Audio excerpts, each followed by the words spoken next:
Welcome to Gen X TrustFall, the podcast dedicated to planned and unplanned midlife changes and the ability to trust in the unknown. I'm Carla Loomis. In today's episode, I chatted with my Chico girl, Lisa Mitchell, about a number one problem for ladies of a certain age. Later, I spoke with Vanessa Graziano about her Encore Career as an animal communicator. Thanks so much for listening. I hope you enjoy.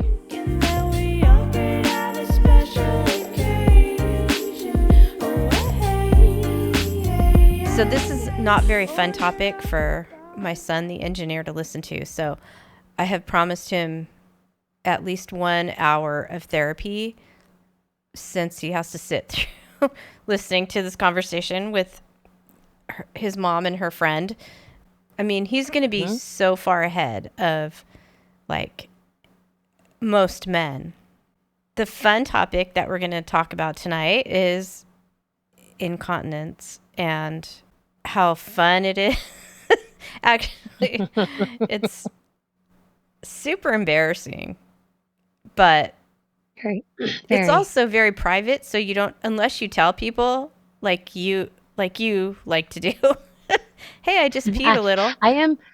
I am not very private about a lot of things, and that's one of them. If we'll be in a crosswalk somewhere and someone's like, "Hurry, let's run." I'm like, "Oh no, I'm not running.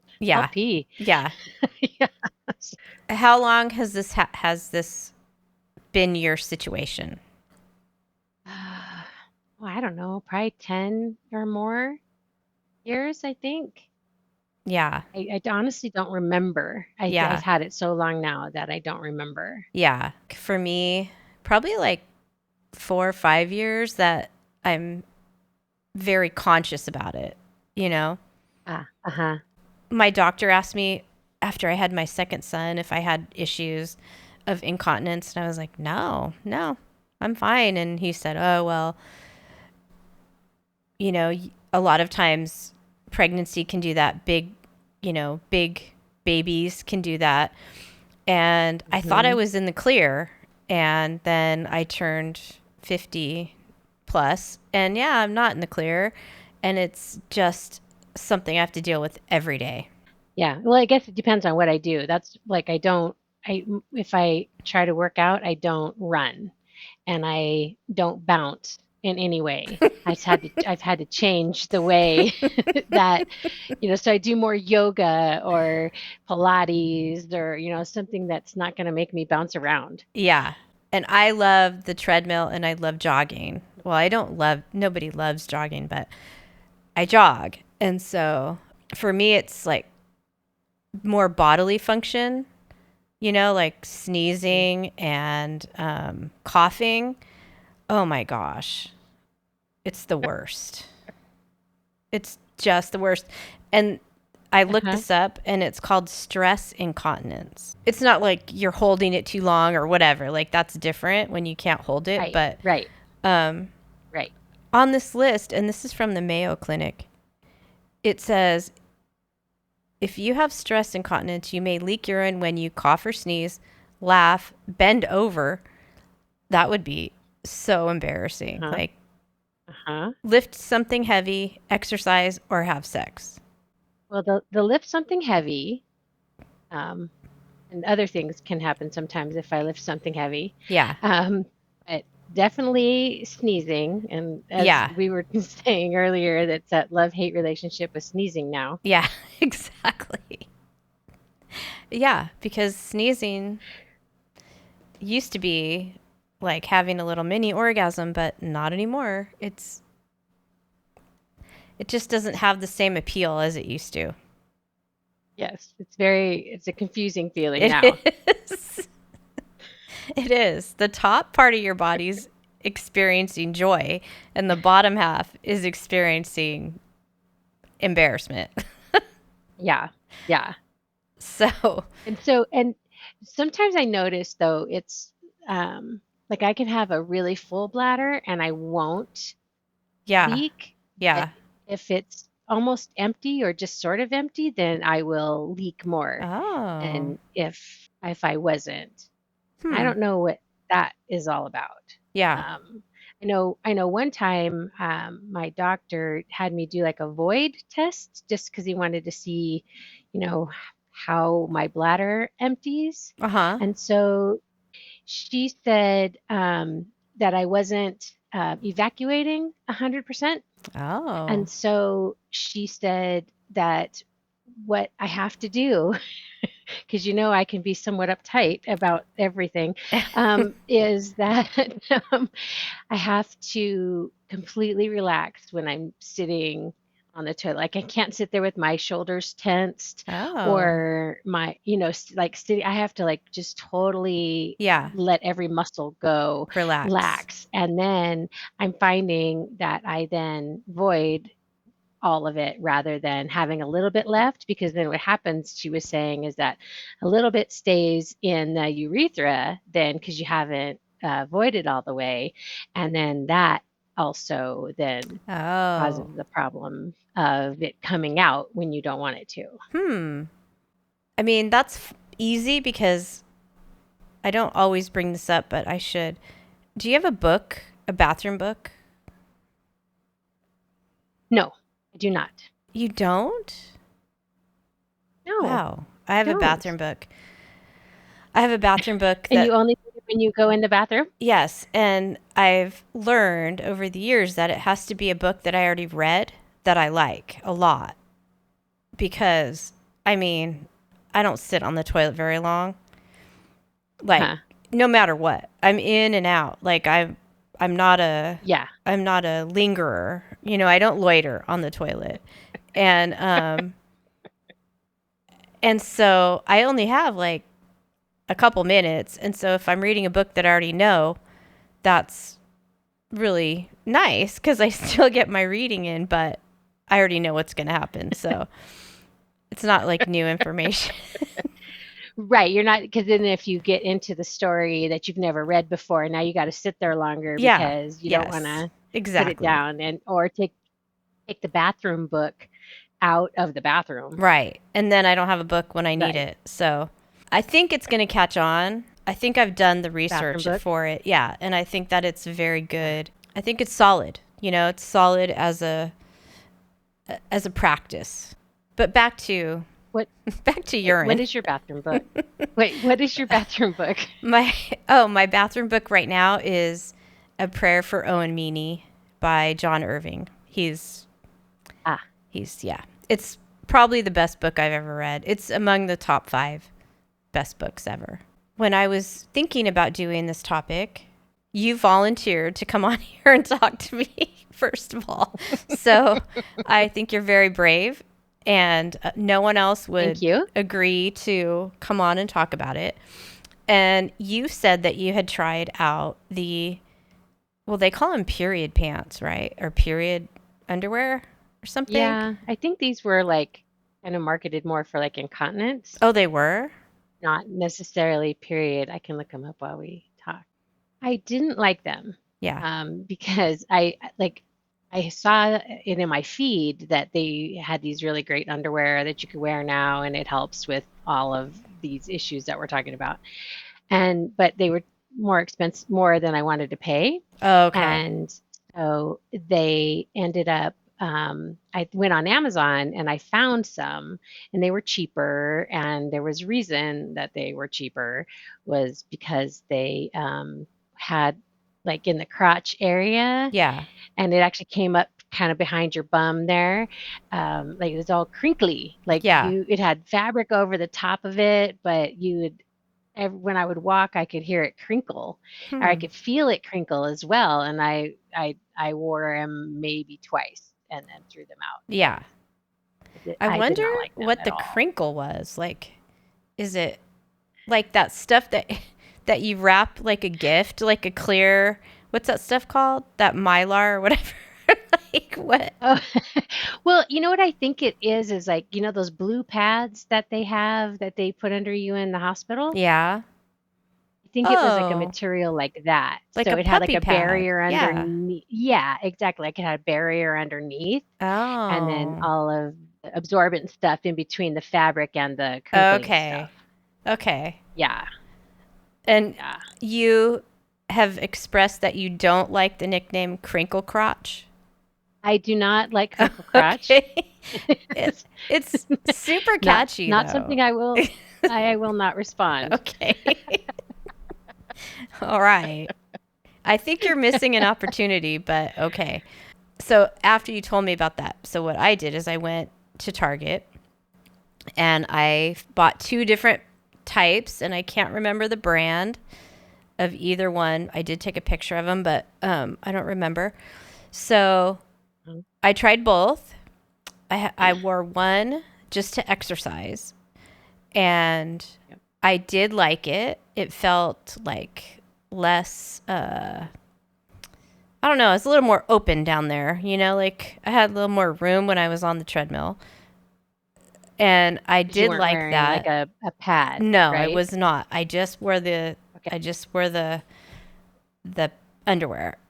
And I did like it. So I think like if I'm going to run a 5K or something, I would probably wear those. I really did like it. And then yesterday I tried the second pair, but I put them on like for the whole day.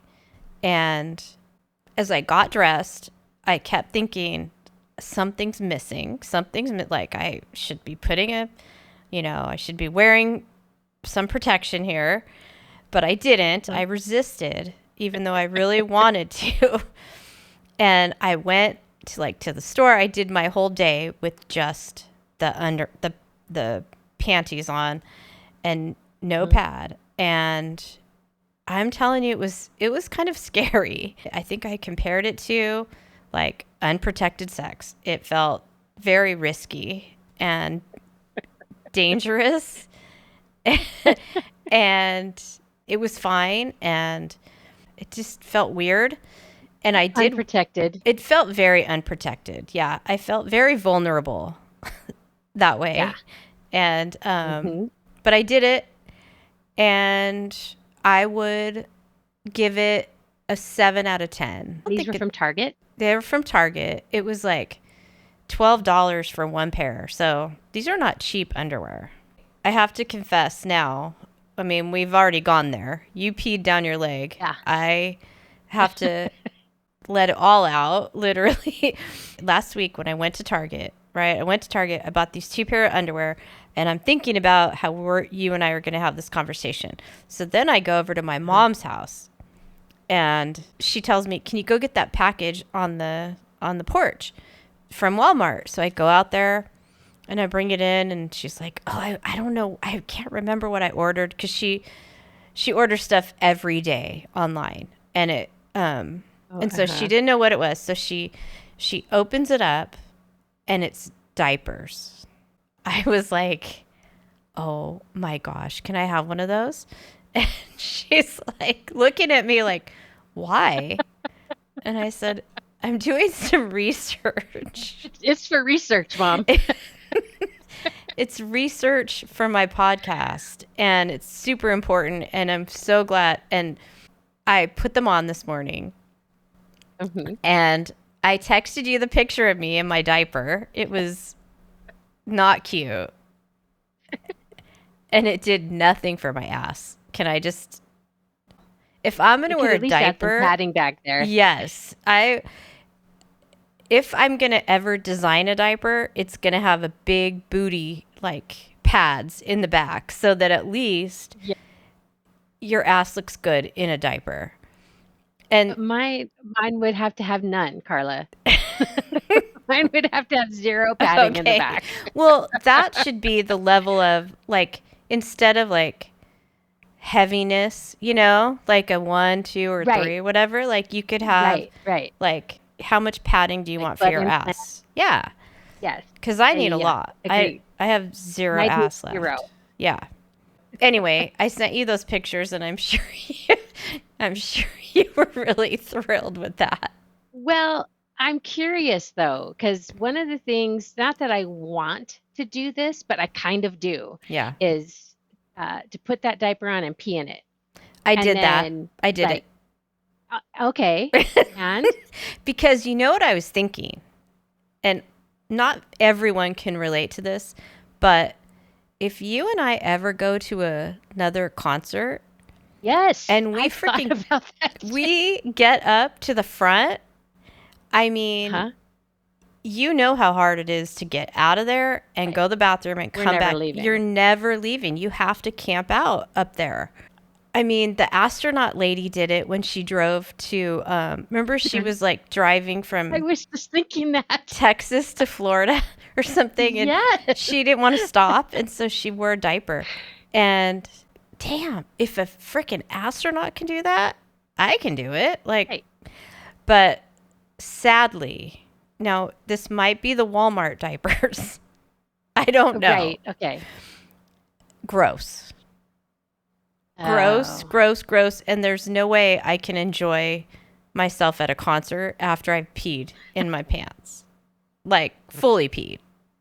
So, 'Cause I was kind of hoping it would be like, oh, that was perfect. I just can stand here. But like, did it feel heavy? you know what? I think, first of all, I happen to look up at my face in the mirror as I'm doing it. I mean, I'm imagining myself front row on the rail. Yeah. Some guy's playing the guitar right in front of me, and I'm making the face that tells everyone around me she's peeing in her pants right now. That you're peeing. Uh-huh. Because it's disgusting. Because you have to stop and you have to relax a little bit. You can't like be jumping around and pee. Well, I can do that right now, but not a full pee. Yeah, it wasn't fun. I did not enjoy it. And after that, I'm like, oh, that's why old people are grumpy. Oh, seriously. They're peeing in their pants, and it's not fun. I didn't like it. I mean, I think you should try it yourself because But like peeing and standing at the same time, like that would be an interesting sensation. it's not all it's cracked up to be. And I've always thought I'm not ever going to wear a diaper. Yeah, That's not going to happen to me. I know. And again, it's just 100% denial on my part. Yeah. And then we watch our parents go through the same thing. Yeah. And And then your best friend sends you a selfie in a diaper. and your legs look great. And though. your whole world shatters. I'm working away. I'm like, oh, Carla texted me. What she sent a picture. It was for research though. So I think Right. I think it was important to do, and it was free. I didn't have to buy a whole pack of diapers. So thank you for talking to me about this, because it can be a very uncomfortable, disgusting conversation, but I think we've kept it classy and funny. Mm-hmm. Great. Don't you? Yeah. Of course. That's how we roll, you and I. Exactly. Funny and classy. Yes. That's how people describe us. Funny and classy. That's right.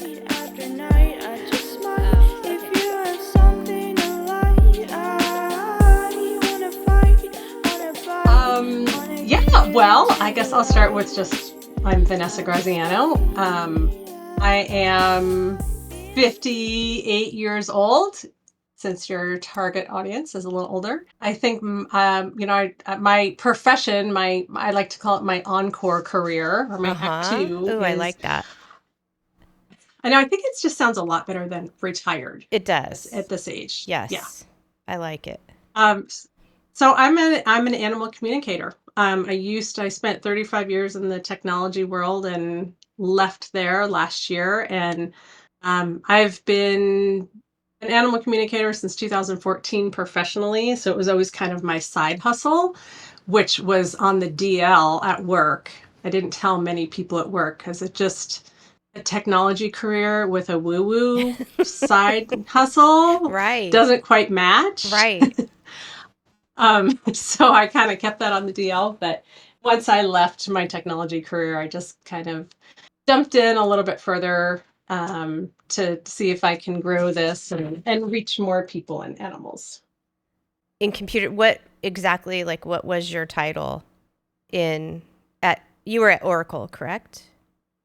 I was at Oracle. Okay. I was a director in our HR technology organization, which we did internal implementations of our own software. So it was very analytical, very, what is it, the left brain. Yeah, Um, so this work as an animal communicator helps me engage more of my right brain, but working definitely. with a lot of the left brain analytical people, Yeah. um, Yeah. there just wasn't a lot of understanding about what this was, so I just kind of kept quiet. Yeah. There was a few people I told and shared with. Right.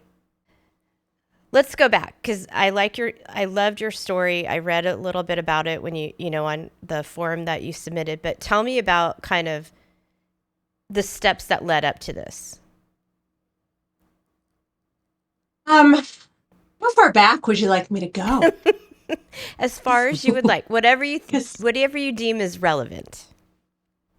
okay, I think really I don't know if I would have said this, 20 years ago, but now having have been so immersed in like the communicating with animal world for 20 years, I think what I would say is really where this all started was when I was 5 years old, and my family moved from New Jersey to Colorado, and my three older sisters, everybody was crying because they were leaving their friends and their school and everything. But I was too young to really have those kind of attachments. But I just joined along with the crying because everybody else was upset. And Right. apparently, the whole ride from New Jersey to Colorado, I was saying, "I need a puppy. I want a puppy." So mercifully, my parents got me a puppy when we moved. And what I kind of realized and found out later, actually through an animal communicator, was that was kind of the first time in my little young life that I felt vulnerable and like things were not okay. But I kind of instinctively or intuitively knew that a puppy would make things better for me. Yeah. And so I think that kind of set me out on my journey of dogs make the world okay for me. Uh-huh. And then that kind of grew into Right. animals make the world okay for a lot of people, and I Yeah. want to help with that. Yes. So there were milestones along the way, but I think that was kind of the first big one. Oh, I think the next big one is when I got my first dog as an adult when I was Mhm. 30 years old, which I resisted and resisted. My husband was pushing to get the dog, and I was like, no, no, no. I'm a career girl. I got to build my career. I don't have time for a dog. Why would we get a dog? But I caved and we got a puppy, a chocolate lab, and his name's Theo. And he completely turned my world upside down in terms of I fell in love with this dog. I kind of just knew once we got him, like almost instantly, like, oh, this is what they say about unconditional love. I get it. And I still call him my soulmate. Yeah. He's been gone since 2010, but I'm Oh. still in constant communication with him every Yeah. day. And I look at him as kind of a guide for me that helps me through life. Aw. I It's so interesting that you said that because now that you're telling your story, it was kind of not similar for me, but we had a dog when I was a kid, and then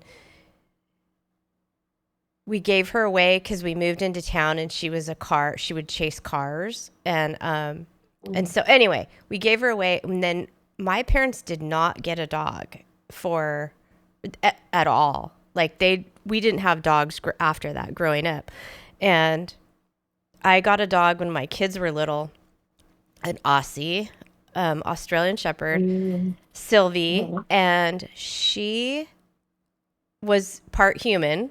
I mean, without a doubt. And I believe it. that I totally get what when you just said that, like soulmate, your dog was your soulmate. That was true for Sylvie and me. Like she was just part of me. I don't know how else to say Mhm. it. And I get yeah. that. Yeah. And I bet she helped you. Was she like a good partner in like raising your kids Oh, and managing I the could have, busyness of that yeah, I time? could have left her with the kids. Like I could have had, Oh, she was probably a better babysitter than a person. She was, yes, she was just like the dog in Peter Pan. You know, they have the Nana. Nana's their dog, and she's the She's the nursemaid in Peter Pan in the Uh-huh. cartoon. That was Sylvie. Yes. Yeah, I call them our heart dogs. Yeah. You've probably maybe heard that term. And I just, you said she was part human, and I hear that a lot from people. Yeah. And I think how I kind of interpret that is, with their heart dogs is I mean, this is kind of out there, but I believe there are souls that we are here in this lifetime, whether they're humans or animals, that we've been with in other lifetimes, and we may always be Yeah. in future Connected. times, Yeah. and they're just part of our happy Yeah. soul group. So it's Yeah. like, when you meet a person who you're like, oh, I really love them, Yeah. and just instantly, I just feel like that's who our heart dogs are too. Yeah. How do you begin to get a business like this, or how do you make this a viable career? Like where do you start as an animal Well, I think communicator? Yeah, I mean, I think for me, I really put out my animal communicator shingle in 2014. Uh-huh. And it was really, really slow, obviously. I kind of really just started with friends and Yeah. family, and did a lot of practicing with Uh-huh. them. Right. And then, word kind of spread a little bit, and then people would call me, and I really struggled with, oh, can I really charge people for this? This just is, maybe I'm making it up. I don't know if I'm good enough. Like all of those things that Yeah. you go through when you first start off on any venture. Yeah. Um, and so I'd say for the first 5 years, I don't think I even adjusted my prices for the first 5 years, and I set Uh-huh. them very, very low because I was like, I don't know if this is worth it. Am I worthy of this? Right? All of that. Yeah. But I'd say over like the first 5 years, word just really spread. I mean, I haven't done any like marketing or advertising or anything like that. Partially because it's not really me, Yeah. but also with this kind of work, I really just kind of want to attract people who are interested and open to it, and not just people who are like skeptical but kind of curious. Right. So everything just kind of grew by word of mouth. And so, 11 years later, once I retired from Oracle or left Oracle, I kind of had a pretty good client base. Right. And so I didn't really have to start from scratch. So I just kind of built on that. Okay. So my goal when I was working was like to do like 5 appointments a week, which I over the last like 5 years I was able to do. Yeah. And then when I left, I'm like, okay, I want to, like double that. Yeah. And I've been able to do that and more. So I'm really grateful for that.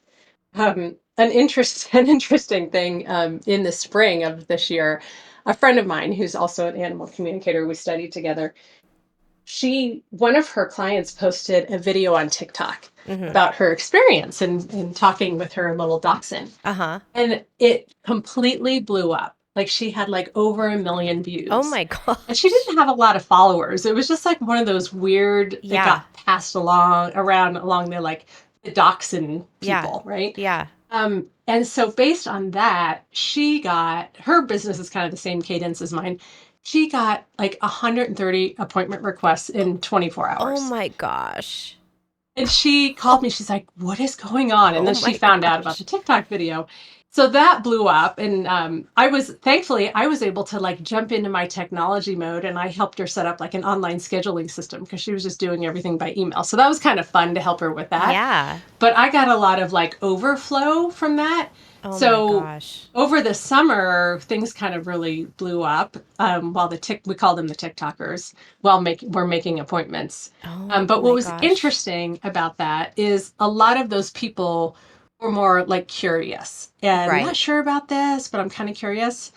And Marianne and I both were saying those just weren't like the rich experiences we were looking for, because they all were kind of not everybody, but a lot of them were asking like the same thing. Like, Yeah. do they love me? What are they, kind of what I Yeah. consider like kind of superficial surface stuff where you can go Uh-huh. so much deeper with your animals. So it was kind of an interesting experiment Yeah. and clear like validation for me that like Yeah, I want to be careful who I attract as clients, only from the standpoint of I want to make sure they're getting something really rich out of it, Right. and it's helping me understand that what I'm doing is helpful to others, because Right. that's kind Right. of my Right. main goal behind this. Thankfully, I'm not making this I don't need to make this I need to make a bunch of money career. Yeah. It's That's more about this phase of my life of being of right. service. Right. That's what I was thinking as you were explaining that, because, I'm thinking,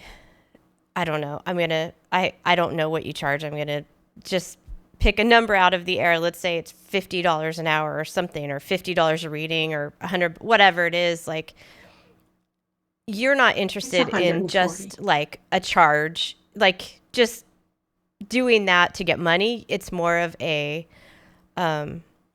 I don't know. I mean, I would compare it to teaching in a way, because Mm, teaching, you don't earn yeah, anything. point. You earn barely anything.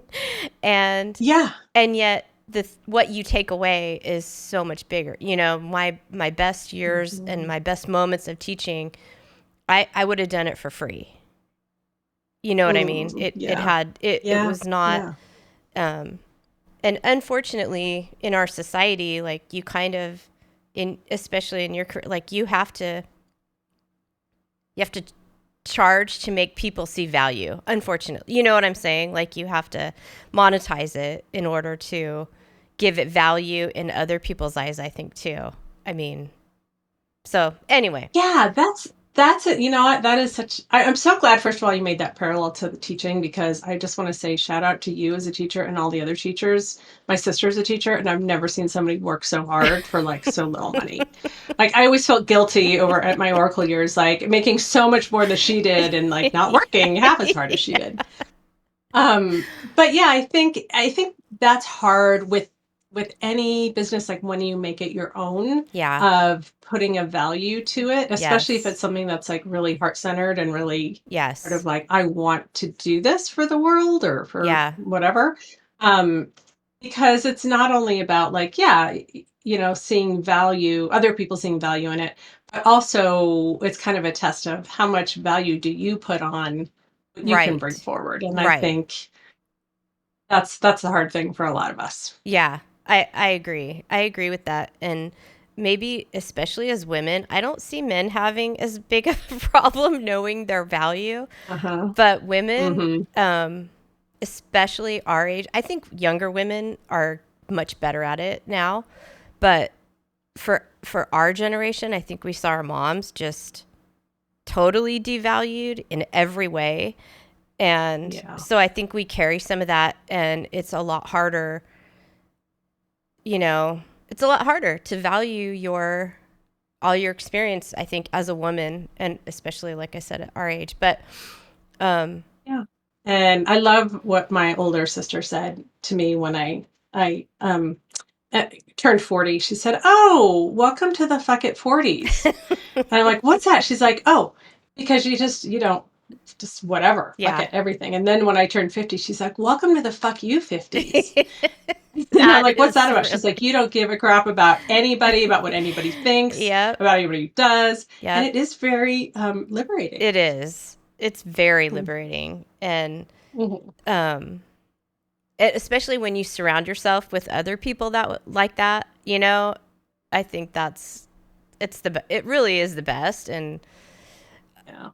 I don't really like, I don't, I don't like knowing that I've gone past the halfway point in my timeline, but it's not a Mhm. bad place to be mentally, you know? True. Yes, correct. Yes, that's the light to the dark of, oh my gosh, I don't have a lot of years Yeah. left. What do I Yeah. do with them? Yes. I'm panicked. Yeah. So do you primarily work with dogs? Like, is that your main clientele are with dogs?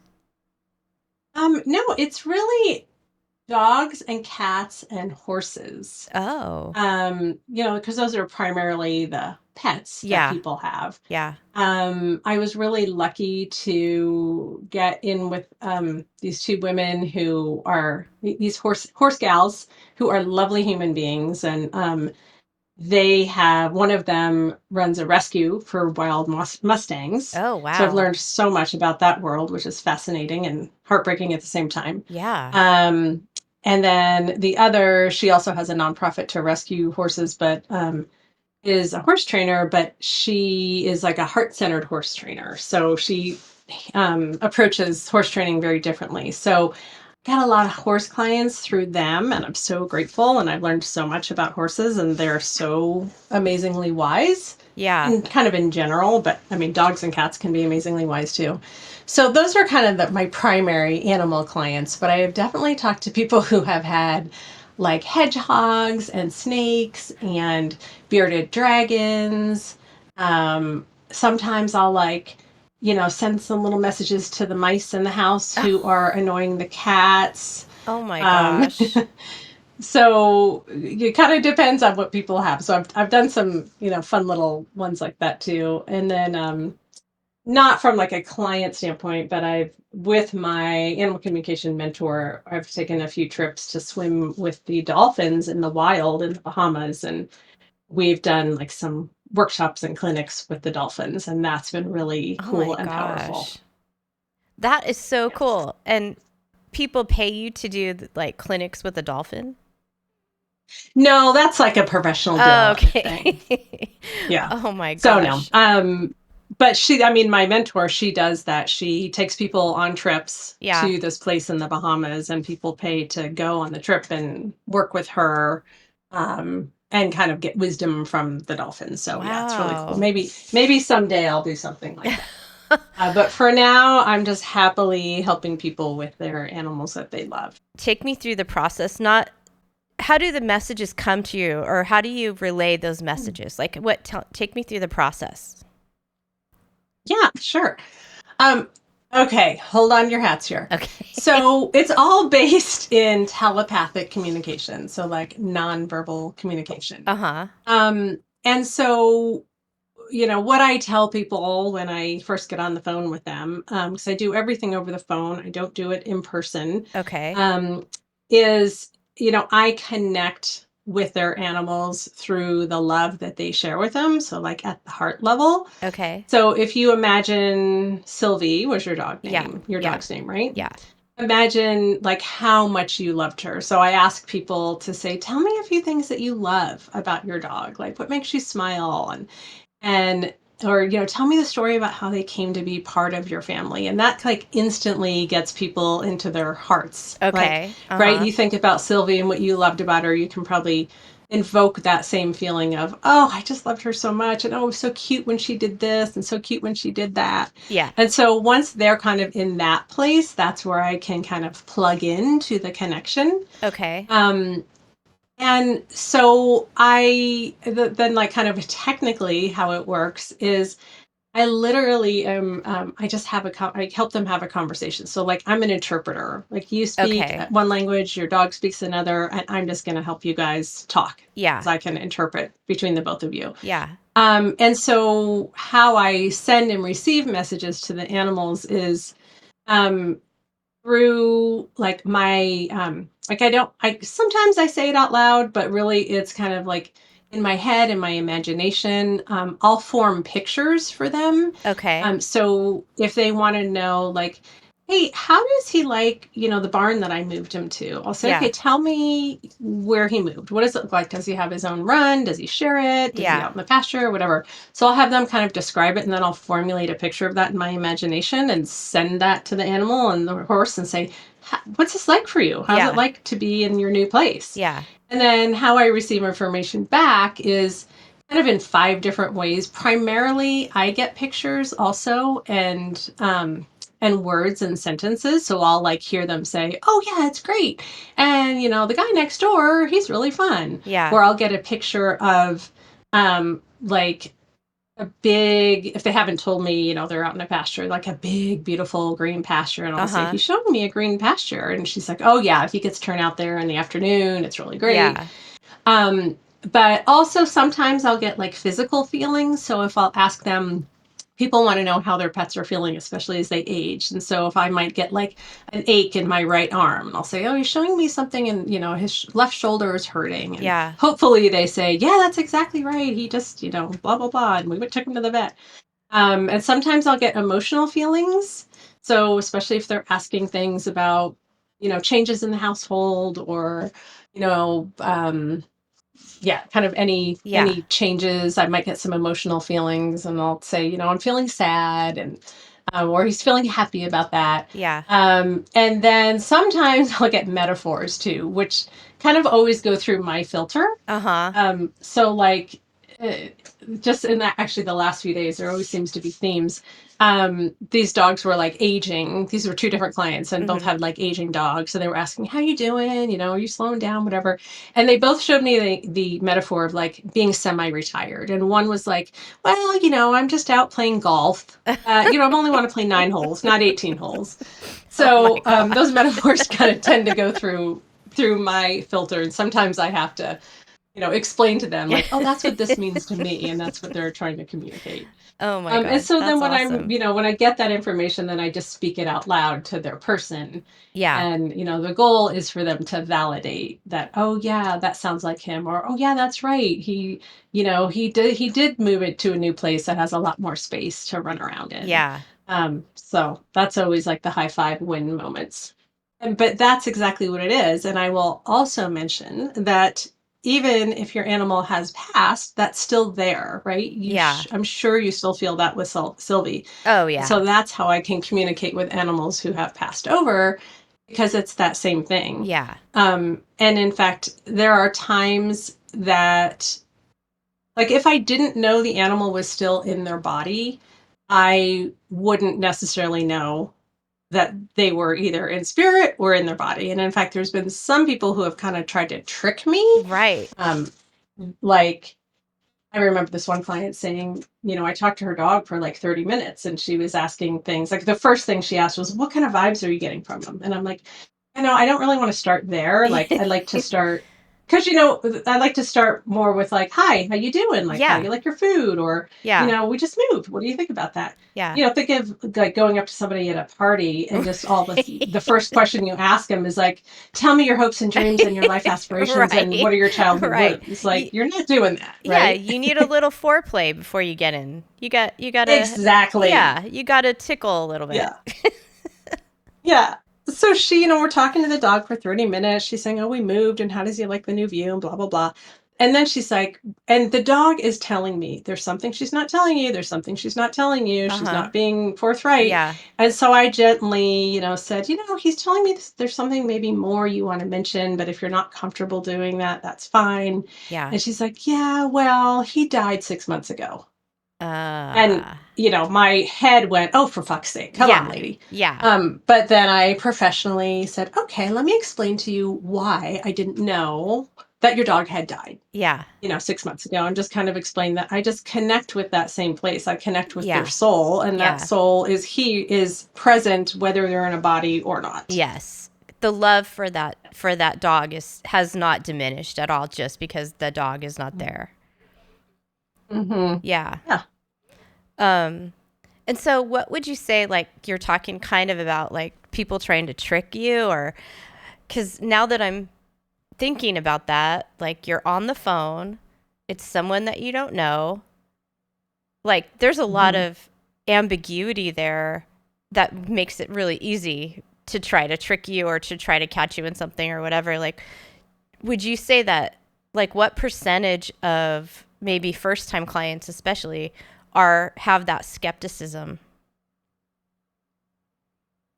I'd say about like maybe 10% have the skepticism, but only maybe like 5% actually try to trick me. Okay. And it's not ill-willed, right? Right. It's just like, I want to see if this thing is real or not. Yeah. And I even had somebody like that yesterday, and I hadn't in a long time. And and I think by the end of it, she was what I'll call like a believer, because there Yeah. was a few things that came up that she Yeah. was like, oh yeah, that sounds like him, or she laughed, or Yeah.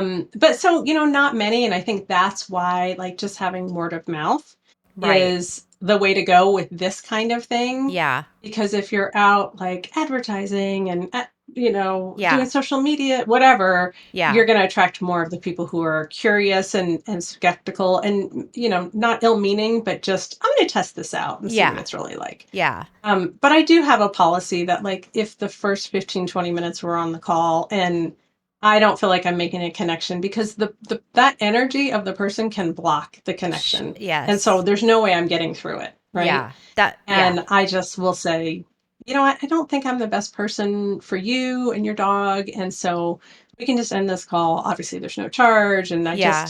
I just kind of cut it off there. I Yeah. haven't had to do that hardly at all in the last 10 years. Yeah. It sounds like this is something really fulfilling for you. Yeah, it is. It really is. But I will tell you, there's some days that I'm like, oh, this is starting to feel like a job. And so Oh. I have to, and I think that's more about just the time that I'm spending doing it, and not like respecting that I want, my point in retiring is not working full time. Yeah. Right. Yes. So I think it's more that. So that's under control for Yeah. me. Yeah. But yes, to answer your question, yes, because in this, chapter of life, I think for me, and maybe for a lot of us our age, it's about what can we do to give back, to serve others, to make the world a little bit of a better place, to leave a little legacy beyond our Yeah. families. Um, and that, just to do something that feels more meaningful to us, that is, helpful to others and of service to others. Yeah. Um, and it is hard. I mean, I was lucky that I kind of started this, 10 years ago in the middle of Right. my career, but this may not be how I feel about this forever. Yeah. One of my friends who was an animal communicator, and she, wrapped up when she was like 65. She's like, my heart just wasn't in it anymore. And I'm Yeah. like, Yeah. okay, I can get that. Right. And I think Yeah. that's right how you may have felt about teaching, and Yes. it's just your heart wasn't in it anymore. And Yeah. that's great, right? That's, we're supposed to shift and grow and expand and Yes. try new things. 100%. Theo, I think, are animals who pass. Not all of them, but I think a lot of them, like, they're still with us and they want to help us and they want to guide us. And when we ask for their help and we listen, they are thrilled. Aw. So maybe that's a way you want to go. Yeah. Well, I really like this podcasting thing, so if I can keep this going, I'm gonna do that. But will you, before we go, because I know I'm gonna forget, I want you to, if you want to, do you want to promote your business? Absolutely. I mean, I'm happy to share my website, and you Yeah, guys, go what I for it. tell people is, like, check it out. There's like FAQs on there. You have to do the businessy stuff, and just see if it resonates with you. I just tell people, like, if it doesn't resonate with you, like, that's fine. And there might be another animal communicator that it does. So check out other people too, read their websites, look at their profiles, and see, who resonates with you. And or if the concept does or not. So Yeah. yeah, my website is Yap Communication. That's YAP and the word communication.com. And the YAP stands for Your Animal's Perspective. Also a little, we're yapping with your animal too. So Yeah, that's awesome.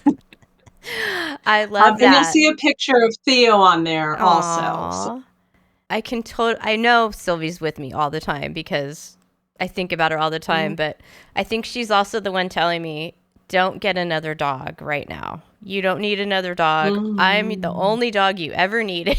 That's what she's telling me. Because you she gotta was listen. pissed when I brought home a puppy. Oh, she was so pissed. And she tolerated her, but she was not happy about it. So, Anyway, well, Yeah, I think especially some of those wiser dogs are like, Yes. why on earth would you do this to me and yourself? You don't need more work. what are you doing? Yeah. I'm going to have to watch this kid now. Right. Yeah. Why did you get? I had a dog tell me today, actually, because she was like, or no, it was a cat yesterday. Do you want another cat, like a friend to play with? And he's Yeah. like, I wouldn't have to, or she was like, I wouldn't have to take care of it, right? And she's like, well, no, but it'd be a playmate. And she's like, well, if I could like take it out of the closet when I want to play with it Oh and then my put it back in when I'm God. done, sure. But like that cat didn't want any responsibility either. So I feel you, Sylvie. I get it. I know. Well, Vanessa, thank you so much for talking to me. I can't tell you how excited I was to talk to you about this. Well, thank you, Carla. I really appreciate your interest, and especially in something that's kind of out there. And I love that you have found something that fills your heart doing this podcast. And you told me at the beginning, like, it's just really creative for you. And Yeah. I think that's so, I love that. I love that taps into that part for you. And